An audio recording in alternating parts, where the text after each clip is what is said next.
तो दोस्तों जब घर पे खाना बनता है तो पता है कि आज ये सब्ज़ी या ये दाल या ये कुछ भी चीज़ें बनने वाली हैं। लेकिन जब आप रेस्टोरेंट में जाते हैं, मेन्यू उठाते हैं और उसमें से सेलेक्ट करते हैं कौन सा आइटम मँगाऊँ, क्या खाया जाए, टाइम लगता है इसमें। कई बार वेटर को कहना पड़ता है कि सर थोड़ा इंतज़ार कीजिए, हम आपको बुलाएँगे। तो जब इंसान को ऑप्शन ज़्यादा मिलते हैं तो सिलेक्शन करना डिफ़िकल्ट हो जाता है, स्पेशली तब जब जो चॉइसेस हैं वो आपस में बहुत कॉम्पीट करती हों। ऑप्शन ट्रेडिंग अगर आप करेंगे या करते हैं तो उसमें भी आपको बहुत जद्दोजहद का सामना करना पड़ेगा।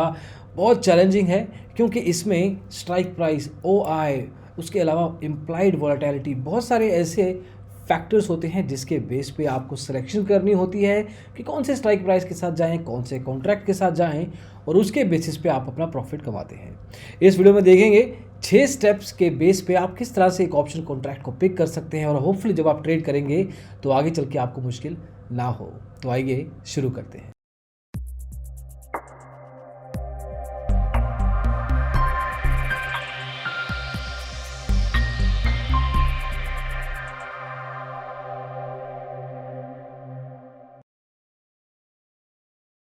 तो दोस्तों जब आप ऑप्शंस ट्रेडिंग में कदम रखेंगे तो आपको बहुत सारे ऑप्शंस मिलेंगे कि स्टॉक्स में जाएं, आप करेंसी में जाएं, कमोडिटी में जाएं। उसके सिलेक्शन के बाद उसके ऊपर अलग अलग प्राइस पॉइंट्स रहेंगे, अलग अलग एक्सपायरेशन डेट्स रहेंगी।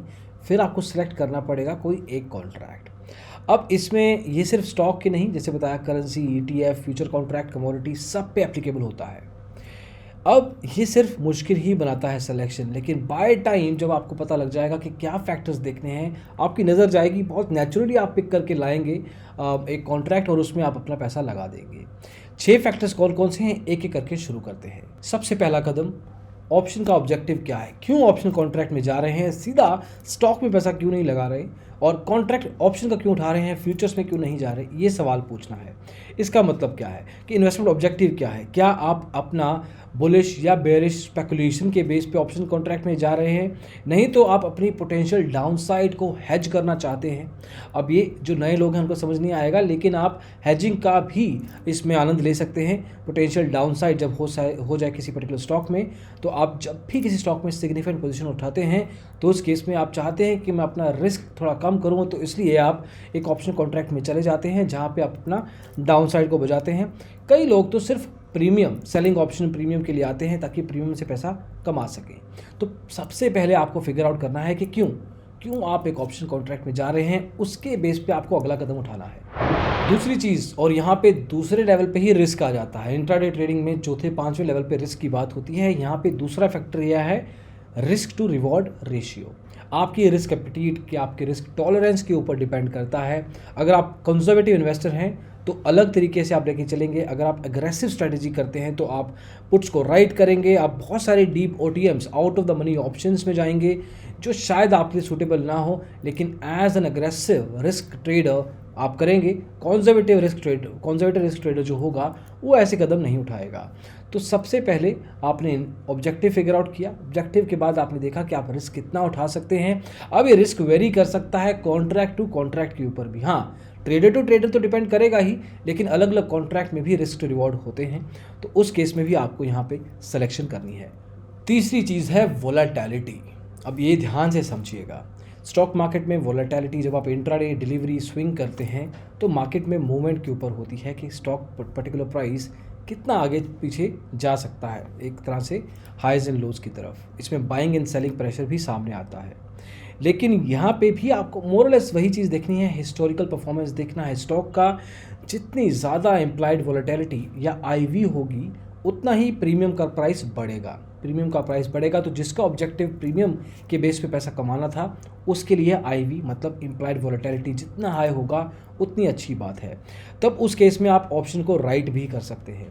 अब दूसरी तरफ अगर आप देखें कि अगर इम्प्लाइड वोलेटिलिटी उस particular strike price expiration date के कॉन्ट्रैक्ट की कम है तो उस केस में आपको चीपर ऑप्शन प्रीमियम, तो प्रीमियम प्राइस कम रहेगा, तो आपके लिए बाइंग ऑप्शन बढ़िया रहेगा उस केस में। अगर आप मान के चलते हैं कि आगे चल के स्टॉक का प्राइस जिसके ऊपर कॉन्ट्रैक्ट बना है वो बढ़ सकता है। समझ में आया?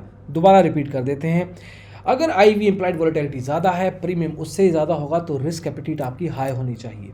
अगर आपकी आईवी इम्प्लाइड वोलेटिलिटी कम है तो उस केस में मार्केट का स्टॉक प्राइस बढ़ने वाला है, उसमें बुलिश जा सकते हैं, लेकिन सर्टेन लेवल पे आप यहाँ पे कम रिस्क एपेटाइट के साथ भी स्टॉक के कॉन्ट्रैक्ट में जा सकते हैं। चौथा फैक्टर है इवेंट का आइडेंटिफिकेशन।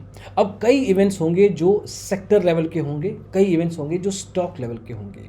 सेक्टर लेवल का इवेंट का मतलब जैसे कि सरकार ने कोई पॉलिसी ले आए, कोई गवर्नमेंट लेवल पे इशू आया, कोई ग्लोबल लेवल पे इशू आया जिसने एक सेक्टर को पकड़ लिया। मान लीजिए कि फार्मास्यूटिकल लेवल पे कोई केमिकल ऐसा था जो कि गलत यूज़ हो रहा था और ये खबर सामने आ गई है, तो फार्मास्यूटिकल के स्टॉक गिर सकते हैं। उस केस में उस पर्टिकुलर सेक्टर की वोलेटिलिटी बढ़ जाएगी, वोलेटिलिटी बढ़ जाएगी तो अपॉर्चुनिटी बढ़ जाएगी, डिपेंडिंग जो रिस्क टेकर ज़्यादा है उनकी। अब रिस्क टेकिंग अपॉर्चुनिटी जो सेकंड पॉइंट था, वहाँ पे रिवॉर्ड रेशियो हाई हो जाएगा, तो इन्वेस्टमेंट ऑब्जेक्टिव जिसका प्रीमियम के ऊपर पैसा कमाना था और इंक्रीज हो जाता है। इन सब चीज़ें कनेक्टेड हैं, डिपेंडिंग आप किस तरह से देखते हैं इसको। एक सेलर के रूप में, एक ऑप्शन राइटर के रूप में भी देखा जा सकता है, लेकिन एक इवेंट सर्टेन लेवल पे बहुत इंपैक्ट करता है वॉलेटिलिटी को, लिक्विडिटी को भी, प्रीमियम्स को भी, तो इन सब चीज़ों को आपको ध्यान देना है। पांचवी चीज़ है स्ट्रेटजी। स्ट्रेटजी के बिना लाइफ में कुछ नहीं चलता, बिजनेस नहीं चलते, जॉब नहीं चलती, घर नहीं चलता, तो ऑब्वियसली ऑप्शन कॉन्ट्रैक्ट कैसे चलेगा। अब आपको अपना इन्वेस्टमेंट ऑब्जेक्टिव पता है, क्यों पैसा लगा रहे हैं, ऑप्शन कॉन्ट्रैक्ट क्यों चुना है आपने, रिस्क रिवॉर्ड रेशियो आपको पता है, आपको ये पता है कि इसका वॉलेटिलिटी लेवल क्या हो सकता है, आपको ये पता है कि की इवेंट्स कौन से इम्पैक्ट कर सकते हैं। अब यहाँ से आपको स्ट्रेटजी डिज़ाइन करनी है। मतलब अगर आप एक कॉन्जर्वेटिव इन्वेस्टर हैं, मतलब रिस्क एपेटाइट अगर आपका लो रहता है, लेकिन आप प्रीमियम से पैसा कमाना चाहते हैं, ऑप्शन कॉन्ट्रैक्ट में आप चाहते हैं प्रीमियम से ज़्यादा पैसा कमाएं, आप चाहते ही नहीं कि कॉन्ट्रैक्ट अभी एक्सपायर हो या एक्सरसाइज हो उस केस में, और ये सारा प्रीमियम आप कमाना चाहते हैं उन कंपनी से जिनकी क्वार्टरली अर्निंग की रिपोर्ट आने वाली है, 1-2 महीनों में उनकी रिपोर्ट आने वाली है, उसके बेस पे पता लग जाएगा, तो आप एक कवर्ड कॉल राइटिंग स्ट्रैटेजी का इस्तेमाल कर सकते हैं। इस पे अलग वीडियो बना हुआ है, स्टॉक पाठशाला में भी आप चेकआउट कर सकते हैं। हमारी ऐप है जिससे आप स्टॉक मार्केट सीख सकते हैं अक्रॉस द सेगमेंट्स। एनीवे, तो कवर्ड कॉल राइटिंग स्ट्रेटजी आप उसका इस्तेमाल कर सकते हैं। आपको कॉल्स बहुत सारी राइट करनी पड़ेंगी उन सभी स्टॉक्स के ऊपर जो आपके पोर्टफोलियो पे हैं, तो इस चीज़ का आपको ध्यान रखना है। अगर आप एक अग्रेसिव इन्वेस्टर हैं, अगर आपका रिस्क एपेटाइट बढ़िया है और हाई वॉल्यूम पे आप काम करना चाहते हैं और आप लॉन्ग शॉर्ट मतलब बुलिश जाना चाहते हैं, लेकिन आपको पता है कि अगले आने वाले समय में 4, 5, 6 महीने में मार्केट गिर सकती है, तो उस केस में आप जो मेजर स्टॉक इंडिसेस हैं उनमें आप पुट्स को बाय कर सकते हैं। तो यहाँ पे आप पुट ऑप्शन का इस्तेमाल करेंगे। तो डिपेंडिंग किस तरह से आप अपने आप को देखते हैं उस हिसाब से आपकी स्ट्रेटजी डिज़ाइन होगी। ऐसा कभी नहीं होना चाहिए कि आपने किसी और की स्ट्रेटजी को एज इट इज़ लगा दिया इररिस्पेक्टिव बाकी के 4 फैक्टर जो हमने डिस्कस किए, इसलिए सभी का मिश्रण ज़रूरी है। अब फाइनल कदम है जो आपको चूज़ करना है एक्सपायरेशन डेट के ऊपर, स्ट्राइक प्राइस के ऊपर और ऑप्शन डेल्टास के ऊपर। इसके वे अलग वीडियो ज़रूर बनाएंगे, लेकिन अभी मान के चलिए कि आपको एक कॉन्ट्रैक्ट को पिक करना है। इसको एक एग्जांपल के रूप से समझते हैं। मान लीजिए कि आप you want bye a call, आप कॉल बाय करना चाहते हैं, लेकिन उसका एक्सपायरेशन डेट जितना दूर हो उतना बढ़िया, जितना दूर एक्सपायरेशन डेट होगा उतना प्रीमियम आपको कम देना पड़ेगा, और उस केस में आप OTM कॉल ऑप्शन बाय करें, out of the money call option buy करें, तो उस केस में आपके प्रॉफिटेबिलिटी के चांस ज़्यादा हो जाते हैं। तो उस हिसाब से आपको डायरेक्टली जाके वो कॉन्ट्रैक्ट पिक करना है जिसका एक्सपायरेशन दूर है और प्रीमियम प्राइस कम। उस केस में भी आपको OTM का ही पिक करना है। ये ITM, ATM, OTM क्या है, इस पर अलग वीडियो बन चुका है, आप ज़रूर चेकआउट कर सकते हैं। और डिजिटल ब्लॉगर पे भी मिल जाएगा, स्टॉक पाठशाला ऐप में भी मिल जाएगा। अभी के लिए दोस्तों बस इतना ही। 6 कदम आपको बताए, आपको फिर पे समराइज कर देते हैं। इन्वेस्टमेंट ऑब्जेक्टिव आपको देखना है, आपको रिस्क अपना रिवॉर्ड रेशियो पे ऑफ वो पिक आउट करना है। तीसरी चीज़ है आपकी वॉलेटिलिटी, इम्प्लाइड वॉलेटिलिटी IV हर एक कॉन्ट्रैक्ट के ऊपर लिखी रहती है। इवेंट्स आपको देखने हैं कि कौन से इवेंट्स कौन से पर्टिकुलर सेक्टर, कौन से पर्टिकुलर स्टॉक को इम्पैक्ट कर सकते हैं, अपनी स्ट्रेटजी डिज़ाइन करनी है, और फाइनली इन सब के बेस के ऊपर एक्सपायरेशन डेट और प्रीमियम और स्ट्राइक प्राइस के बेस पे आपको अपना कॉन्ट्रैक्ट चुनना है।